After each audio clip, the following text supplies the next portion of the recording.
destroyed because of this freak. I won't allow it! These babies just saved this lame fest party!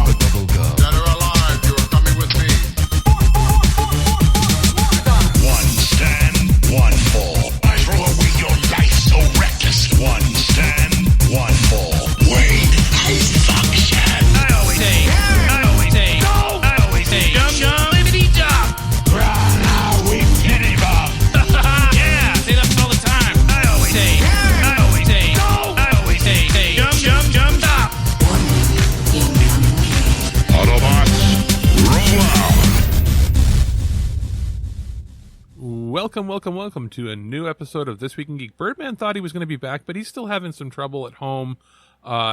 Basically, he's had some stuff going on. He'd mentioned before that his wife was in a car crash, and there's basically all the fallout involved there.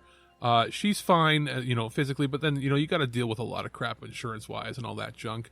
And at the same time, he's been having a bit of a bout, as you've seen on his social media, of bit of a down slump, and he just needs to recharge his batteries. So he was back for the E3 discussion we had earlier in the week, and he's going to be back as soon as he feels comfortable, which is perfectly fine. Everybody needs a time to recharge. I mean, he's only really taken a few shows off really in the last 12, 13 years. So, it's time that he takes a break. Same with Mr. Christopher. They just need to recharge their batteries. So I'm here to entertain everybody and keep everything moving forward. So, Birdman, you're welcome, motherfucker. Anyway, I am perfectly happy doing the show, and we're going to see probably some reviews. I think Birdman says for next week he hopes he's back. Next week, I'm going to probably record some of my stuff earlier. I'm not sure if it'll be on the main show because I am going for some doctor's visits in Guelph, and the following week after that, I'm going to there's my roommate's moving out, and actually my father's going to move in to take over his space because he needed to get an apartment in Kitchener. He lives in Guelph, and he wanted to move here, and this was just the easiest way to get started. So we'll see how that goes. Without further ado, we have a few reviews this week, and we've got your standard news, your standard everything, except there is no Satan's Pantry again. So we've got another segment of me doing On the Buses, where I tell the story about how I almost killed a kid with my fart. So stay tuned for that. And so without further ado, let's get into the first review in the news. This is a fair request, and I promise I will not judge any person only as a teenager, and that this is no more right than saying all teenagers are drunken dope addicts or glue sniffers.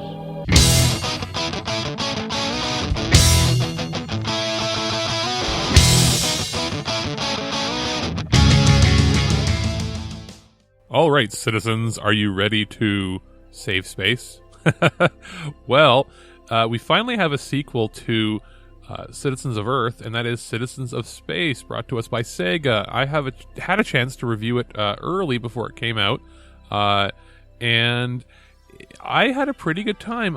It's one of those games. The first one I had played a little bit, and I didn't get into it as much as I was hoping because I just found there was a little too much micromanaging and stuff. It could have used a little more polish. Well, that's what we get with the sequel here. One of the main features of it is that they've reduced the amount of micromanagement that you have to do for all the different characters. So here's some basic info on the game. You have access to up to 40 recruitable citizens. They each have their own role that you can use them within and outside of battle. And everything, they really streamlined it so that you spend a lot less time managing the characters and more time actually leading the citizens. So there's a new battle system. Basically, you have to leverage your timing and reflex-based mini games. It's a very interesting update to the way the system was played in the original game, and it's much more welcome to me than what the original game was. So basically, it's not just Earth that's in trouble in this game. You journey from Earth to a variety of different wacky worlds, almost like they feel like Maniac Mansion type worlds, like just that weird sort of quirky 80s, early 90s strangeness that you'd only find in like PC games back then. Now is available today in a fun cartoon drawn style. If you played Citizens of Earth, you know exactly what you're getting here. Only this is a much more polished game. And, it's priced at about $15, which is a pretty good deal when you think about it. So I'm of the stance that it's a pretty cool game. And you don't even have to be an RPG fan to play this. It's one of those games that kids can pick up, adults can pick up. It's rated E for everyone, so you don't have to worry about, having content that's too much for, most kids to handle or anything. And there's like mini games. For instance, when you recruit people, what you do is you go up to them, you say, I want to recruit you. And they'll go, okay, well, could you do this for me? And it'll be a mini game that you have to complete. And it's kind of fun. It switches up the gameplay style. It evokes a little bit of that Suikoden series where you were having to recruit 108 different people. It's that idea. You don't have to get everybody, but it makes sense to get everybody. You want to, and you feel that you want to. So I'm not going to go into the story because this is a fairly story-heavy game. But I will say this, the music and everything is good in the game. The audio design is great. The only downside I noticed, and I'm playing it, on a fairly advanced system. I'm playing it on the Xbox One on my X. So, this is not a, low-end powered system, but I found that there were some pretty long load times. And I don't think I would have noticed it had it been a little more seamless. And they might update it with a patch. But basically, you'd enter a store, and the music would fade out. There'd be like 3 seconds of nothing, and then it would fade in with new music again. And I'm used to more games now doing it where, like, you enter a building, it doesn't change the music, or the music changes almost instantaneously. It just felt like there was a few second gap while it was loading some of the assets, and it was kind of surprising seeing as it's loading it in completely digital, and playing it on an Xbox One X that could easily handle it. Like it could load it in like a second. It could load the entire game if it wanted to into RAM. So that's a little nitpick. It's not really a slight against the game. It's just it was my personal preference. I would have liked it to have a little more seamless load times. That being said, the load times like for the game aren't really load times. Like there's no loading screens or anything. It's just I can tell when it's loading assets when you enter and exit buildings. Other than that, I'm perfectly fine with it. It's pretty cool. It retails for about $15 American, $20 Canadian. It's available on PS4, Xbox One, Nintendo Switch, and Steam. So you have no excuse not to pick it up if you're a fan of that sort of quirky comedy, like LucasArts Maniac Mansion, almost like Sierra game type style with a bit of an RPG flair. So if that's your bag, check it out. That's from SEGA.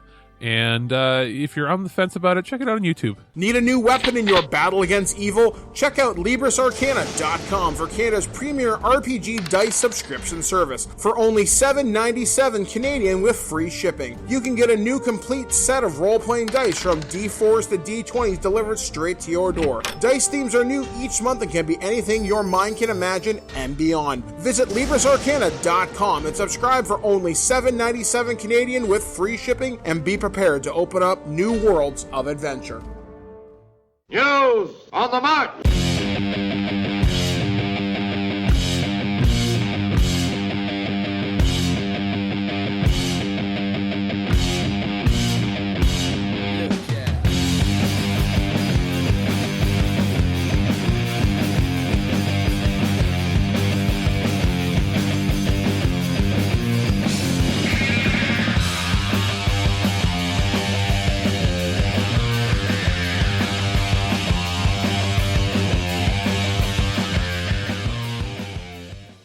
Okay, it's news time, and what do we have this week? Got a few interesting ones for you. First and foremost, I wasn't sure if this should be a news story or a weird news, but this is going to be a news story, I'm guessing. We have DC Comics used to smuggle crystal meth into Australia. This is brought to us by Bleeding Cool News, and it says here, Australian comic book writer Tom Taylor wrote the successful line of comic books loosely based on DC Comics game Injustice Gods Among Us for many years. So maybe he might feel a small sense of pride at this one. As reported by local news station ABC, now that's ABC in Australia, not ABC in the States, very different company.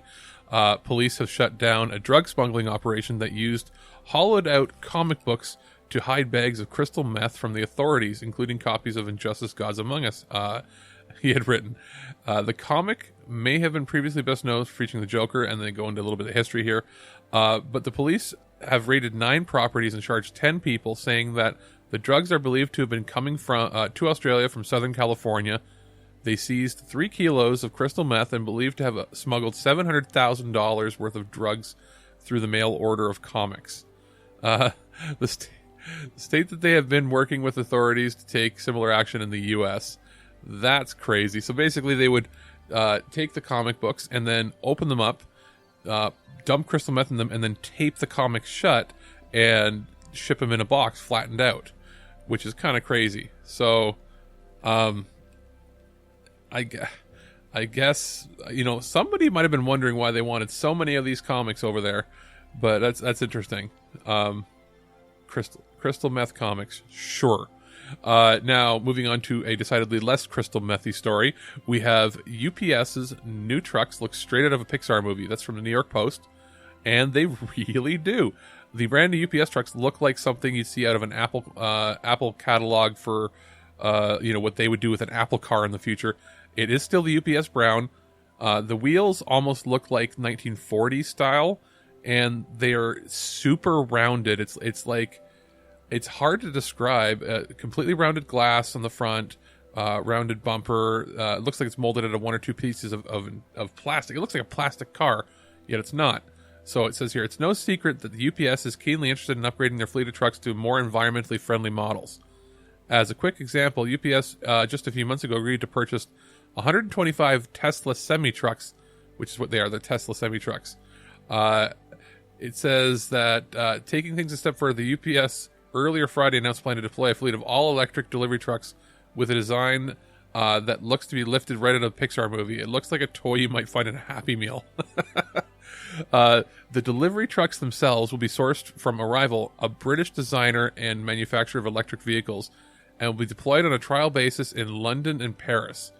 All told, UPS plans to use 35 vehicles for testing. As far as performance goes, the electric vehicles boast a range of more than 150 miles, which will include an advanced driver assistance system, according to the press release. So this is one of those things where they're testing it in Europe because it's a smarter choice, because everything's closer together there, and they're going to be slightly smaller vehicles. It's harder to do that in Canada or the States because their delivery routes are a lot larger. So I'm going to assume that if it goes well in England and in France, they'll probably roll it out to Germany and Italy to try next, and then out to the North American areas, which is interesting. It's kind of cool. They look really neat. If you get a chance, type in UPS new truck on Google and take a look at them. So, kind of cool. I do like they're being more environmentally friendly because they're really on the road all day putting things out there. And if it helps, with air quality, even if you don't care about climate change and blah, blah, blah, blah, just air quality, breathing in, less fumes is better for you. So that's pretty cool. Now, the third story was sent over by Birdman. He sent over a story from Superhero Hype saying the Tick creator says that the series has failed to find a new home. So last month, Amazon pulled the plug on its superhero satire series, The Tick, which I didn't care for. I watched the pilot, didn't like it. I was kind of pissed that they didn't go forward with the Jean-Claude Van Damme show, which was a lot better, like subjectively a lot better than The Tick show.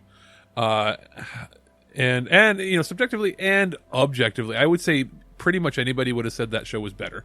Anyway, the series creator promised to search for a new outlet for the show.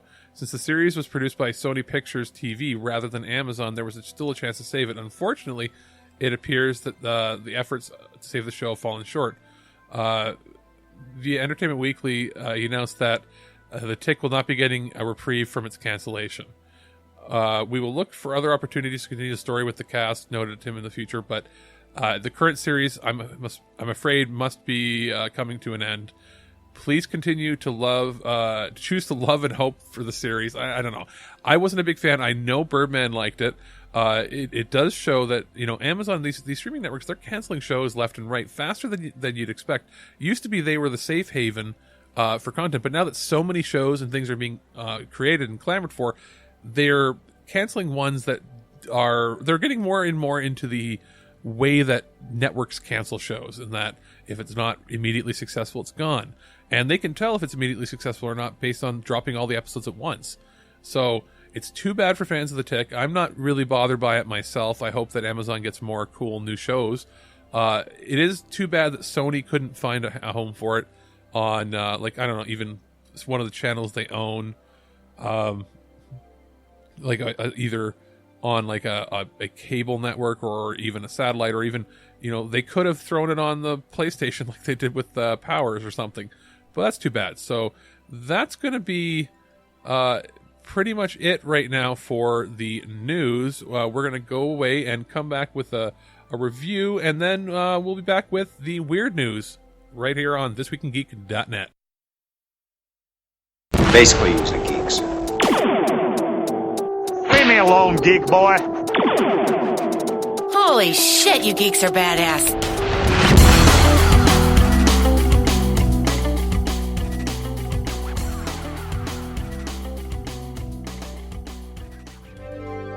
If you know me well, you know that I am not the best at Twitch gaming or bullet hell shooters, that sort of game. Those genres, anything that requires my brain to work faster than my hands. No, that's not me really. But I do love them. I love dying in them. I love trying them over and over and over again.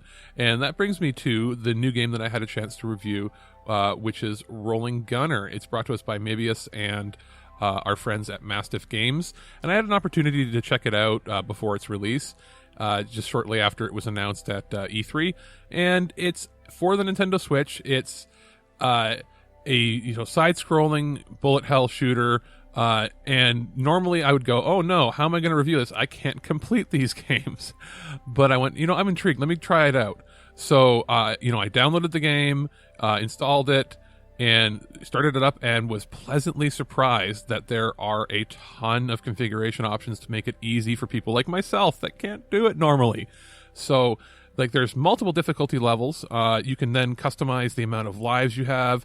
You can customize even the rule set for the game.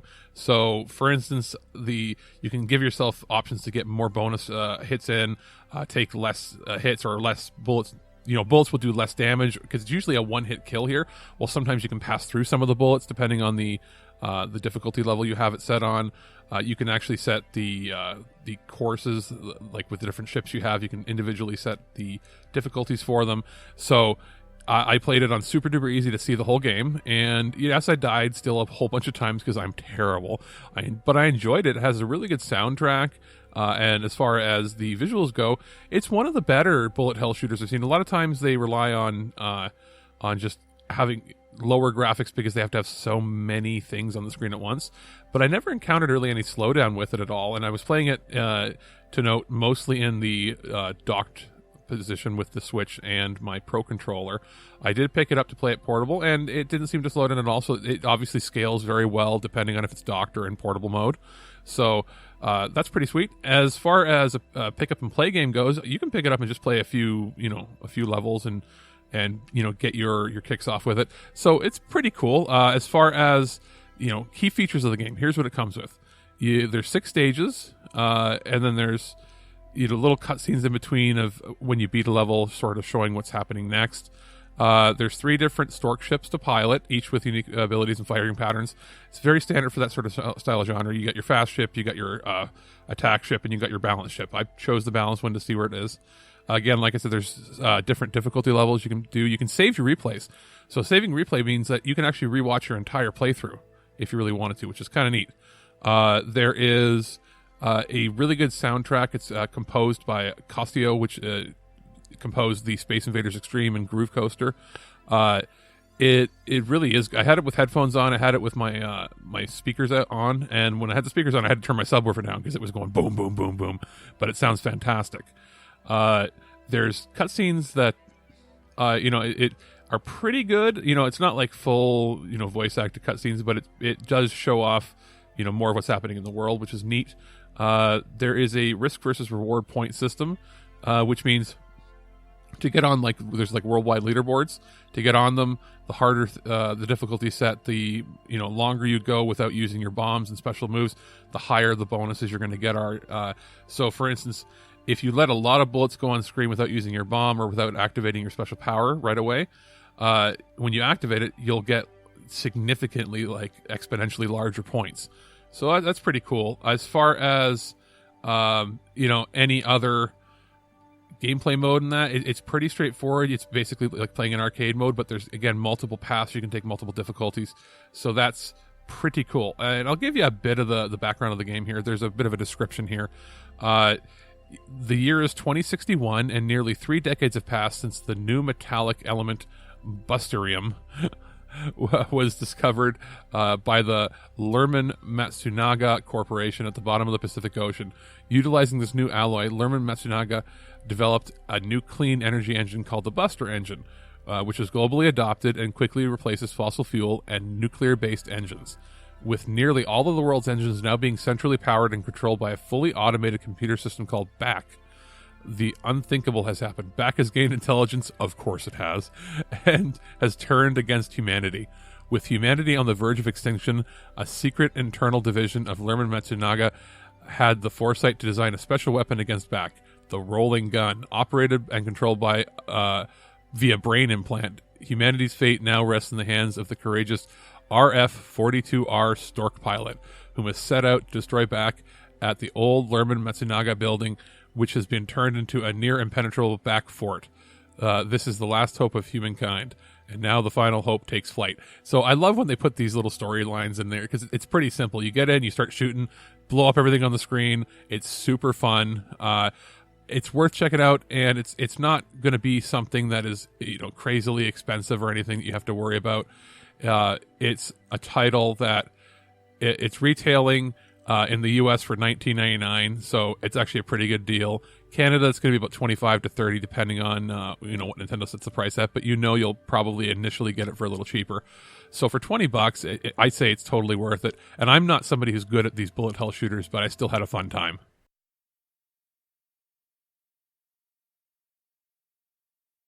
What makes you qualified to be a reporter? I'm willing to violate anyone's privacy for my personal gain and then claim with a straight face that the public has a right to know. By the hand of Zeus, what manner of deviltry is this? I love fake alien poop day.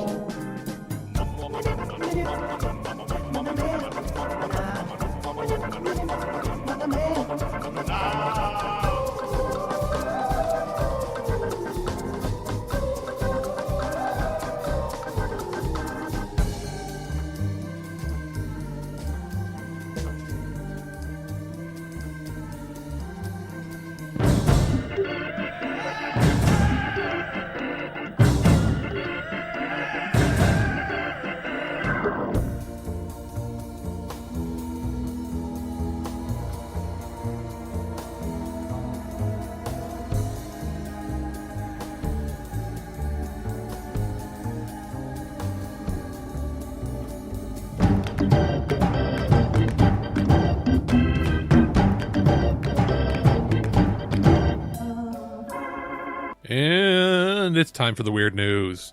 So, what do we have this week? Well, there's a couple interesting ones here. Most of these were sent in by Birdman. He collected them because he seems to be able to find some of the weirdest and wackiest stories. And, oh, this is terrifying looking. So, this is from abcactionnews.com. Deputies arrest strange dancing naked man at McDonald's in Naples. Now, that's not Naples, Italy. That is Naples, Florida, of course. And there is a mugshot of this guy, and he is staring into my soul and saying he wants to kill me, or have sex with me, or maybe have sex then kill me, or kill me then have sex with me. One of those, or all of them. It says here, deputies responded to an incident of a male taking his clothes off, dancing strangely in a McDonald's. So, are they more concerned with the dancing strangely than they are with the nakedness? Because it's Florida? I don't know. Witnesses believe the man must have been on drugs. The witness also stated that it looks as though the male was trying to have relations with a railing. Okay. Deputies were dispatched to the McDonald's in Naples, and they recognized the man named John F. Morgan, 63 years old, whom they've had contact with in the past. Yeah, somebody like this, you have contact with them in the past. The police know that person by that point. Morgan was already trespassed from that location before. Has already trespassed on that location before, sorry. He was placed under arrest and charged with trespass on property other than structure, whatever that means. And, I don't know. Is he ever going to get back with his railing? Is this just par for the course in anything in Florida? Like, what is it with Florida? So, I don't know. I mean, have you ever wanted to dance naked in a McDonald's? I mean, like, is the food that good or that bad? Or, I don't know.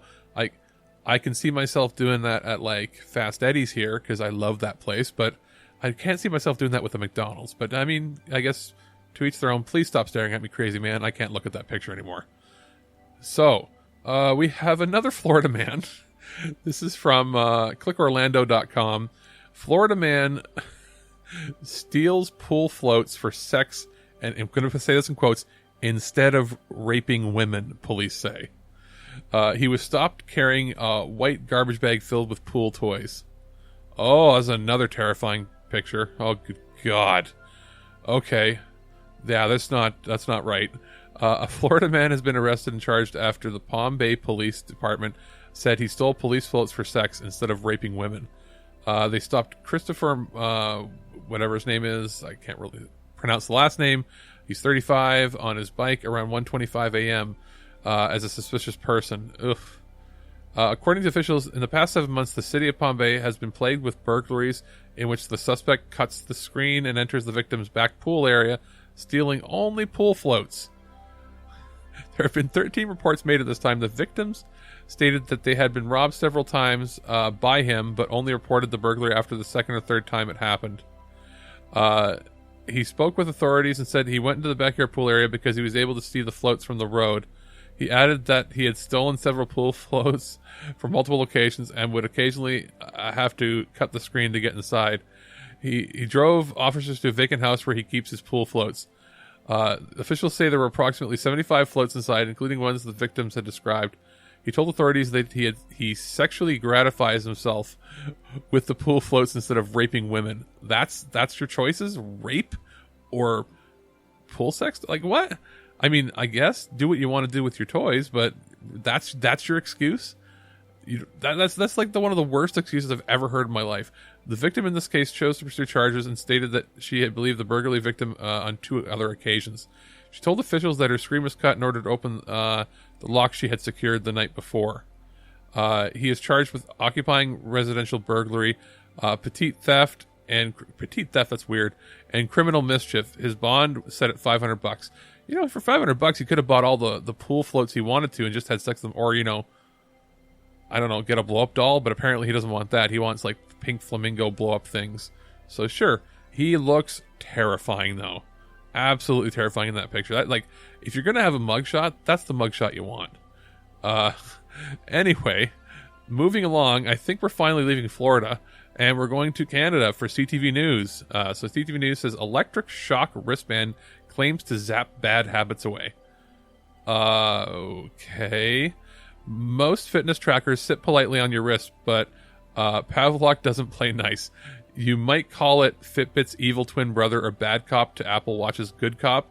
The wearable technology watch provides a small electric shock that its creators say can help curb smoking, eating donuts, and watching too much TV. Earn rewards when you succeed, pay the price when you fail, said a promo video on the device. There's a real power to using a little bit of pain to help you break your habits. The creator said on ABC's Good Morning America when the wristband was first released in 2014. It was on Shark Tank in 2016, but they declined the offer. The second edition bracelet was released in 2017 and is regularly priced at $300 US. They're on sale for Amazon for less. Users can zap themselves with the wristband or grant a friend access through a smartphone app to administer the shock. This is going to be used for sex. I can already tell. It's like oh my god. The zap strength is no more than 450 volts according to the product's website, so it's not enough to harm the user. The shock at worst feels like a type of static shock that comes from rubbing your socks on the carpet and touching a doorknob. That still sucks. I don't want that. Still, according to some videos on social media, the shock can be pretty alarming. I got to check out some of these videos. A slew of testimonials claim that the bracelet has been effective, and I'm going to skip some of the other testimonials because they're not really relevant here. And then let me see here. Anything else? A writer for the New York Times health blog posted a positive experience with the device in 2016, but it doesn't work for everyone. Basically, yeah, it's a dog shock collar, which I thought were illegal now, but for humans. Which, I mean, sure, it's going to be used for sex somehow. It's going to, like, somebody's going to wrap that around their junk and then zap themselves. And, I mean, I kind of want to see, like, the boys from Jackass go at it. You, like, I don't know, chain up, like, 30 of these things on somebody's body and have them all activate them at different random times so you're shocking your whole body. That would be pretty funny. Don't try that at home unless you're the Jackass people. So that's going to do it for the weird news this week. And we're going to go into the next segment, which is going to be on the buses and probably another review. And then we're going to go home for the day. It's time for another episode of On the Buses.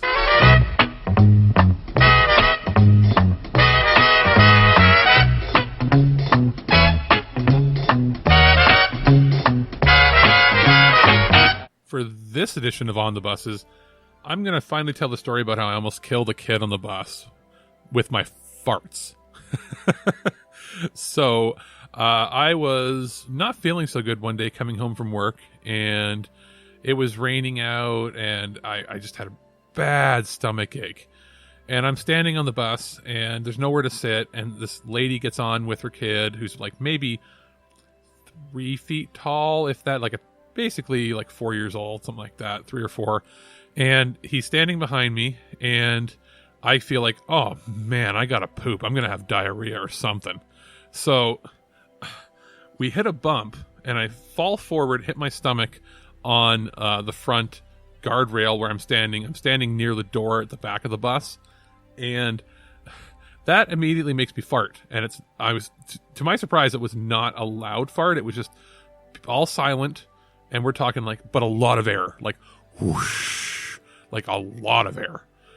Basically like if you like opening up a helium balloon, just whoosh, all out at once sort of thing.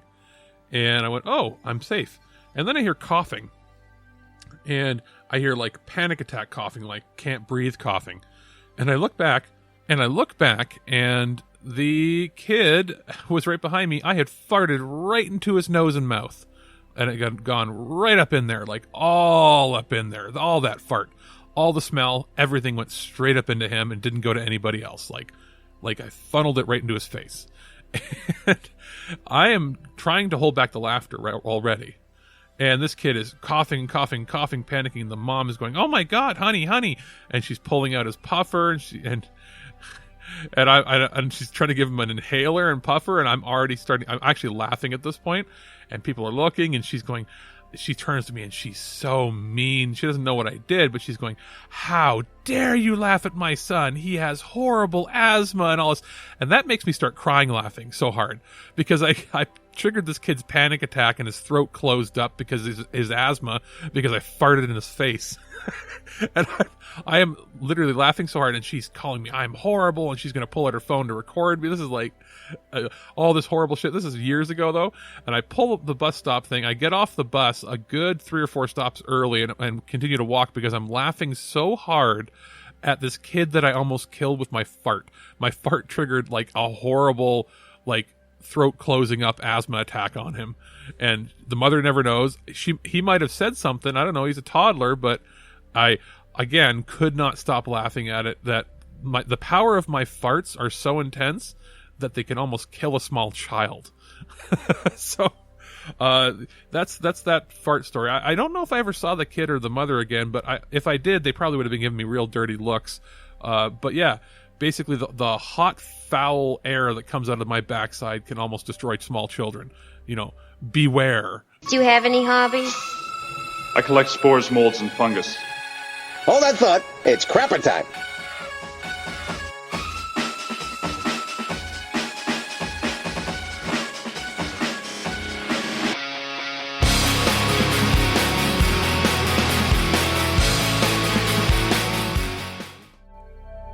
Super Neptunia RPG is the new mainline game in the Neptunia franchise from Idea Factory. Traditionally known as 3D modern RPGs, this game takes a bit of a different approach in that it becomes a sort of 2.5D platformer crossed over with traditional turn-based RPG. If that sounds weird, it should, because most things in the Idea Factory Neptunia games throw, caution to the wind and really take chances and do weird, wacky things with all of their mainline titles. So, what exactly makes Super Neptunia RPG a little different? Well, the Super in the title obviously makes it sort of evoke the Super Nintendo era, but what this is a game where the main characters, I'm not going to go into the crazy backstory. You can look up, they have a trailer for the Neptunia games that shows off the history of the world and the characters. But here, I'll boil it down to something very simple.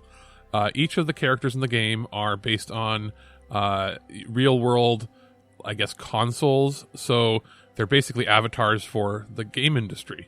And even the world is called game industry. So basically what you do is you control, I guess, game consoles that vie for and fight for shares and control of the world. Well, this time things are a little different. Basically, you play as Neptune, the protagonist. You wake up in a familiar but slightly different land. Everything has gone 2D, and it's this beautiful hand-drawn, like, late 90s style. So think of like what if you played the PS1 or the Saturn, like what did you think the PS2 or the Saturn 2 would have been if it had been 2D? So we're talking 32-bit sprites, but hand-drawn, large characters, great detailed backgrounds, and you get to go through like an overworld where you're in a side-scrolling sort of action-y type game, a little like Metroidvania-ish, where you can go through different areas. And when you touch an enemy, then it goes into battle, and it goes into your traditional turn-based where you're on the right side and the enemy's on the left side, a la Final Fantasy of the 90s. So you basically, you wake up and these people have controlled the world. They want to change everything back to the way it was when everything was 2D. They hate the new world. They hate new graphics and everything. They want everything to go back to the way it was, which is kind of funny because it's really a play on the subsect of people that say retro is better in every way. So it's kind of a funny take on this. Like, I like the idea of them going and pointing fingers and making fun of themselves, because when I reviewed the shooter title that came out with Neptunia Shooter, it was just a little quick throwback to the 8-bit era of like Galaga type games and like Raiden and Gradius, stuff like that. So this is a throwback to the like Saturn PS1 era of 2D graphics. Obviously much more beautiful because it's playing 720p and 1080p, and it's all hand drawn and high res. But it's that gameplay. I really enjoy it. Like they describe it as an RPG side scroller, which is probably a good description for it. There's 4 party members you can get. You have to save the world. It's basically the same stuff the same kind of story that you experience in most of these Neptunia games. But I love that it's not just using the same engine or a build upon the previous engines like they've done, or a lot of re-releases they've done of like, here's the same game but with a strategy element. Here's the same game but with a VR element. This is a from ground up new design, which is pretty cool. The interesting part about it is it's actually developed by a different studio than the regular Idea Factory ilk. It's developed by Artisan Studios in Canada, so it's a local game. Yay! Which is interesting. I like the idea of them not outsourcing, but like going, hey, we have this great world and characters. Here's small studio. Show us what you can do in this type of genre. So it gives a variety, which is something that I think that they were really needing with these Neptunia games. So I'm pretty happy with it. The music sounds great. Again, the art style is amazing. I hope they do more in the style, or even just get different games from the studio to do games for them. I'm going to recommend it. I've had the ability to play it on the PS4, and it's also available on the Switch, so it doesn't really matter which system you play it on. It's going to look great. Play it on the PS4, you're going to get to play it in 4K, so it just depends on what you want. I do think it works really well on the go too, so that's not going to be a big issue. And if you're not a fan of like English voiceovers, there is the option to switch it to the original Japanese, and you can actually switch the text dialogue into French if you want to read it in French, which is cool. Other than that, it's nothing much more I can say except give it a watch on YouTube. I think this is probably one of the most inventive games that Idea Factory's put out, so it's going to be a must-buy if you're an RPG fan in general, and it's something that even if you're not, you might want to check out. Those magnificent bastards! Color me kooky, but something very odd is going on around here. You're not allowed to talk anymore.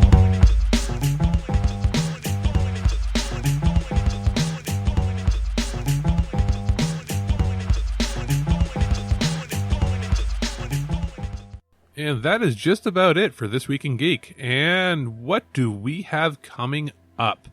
Well, on later on this week, I believe we're going to have another Turd or Treasure episode out, which will have reviews of Hotel Mumbai and The Kid Blu-rays from VVS Films, also The Believers from Olive Films on Blu-ray, and Drop Dead Diva. So it's going to be an all movie and television edition of Turd or Treasure, with a little segment maybe in there or something. A couple reviews I'm working on currently are Judgment from SEGA, and that's going to be believe this coming week I'll have it out. It just depends on how fast I can beat the game, because it's a fairly involved detective action RPG craziness.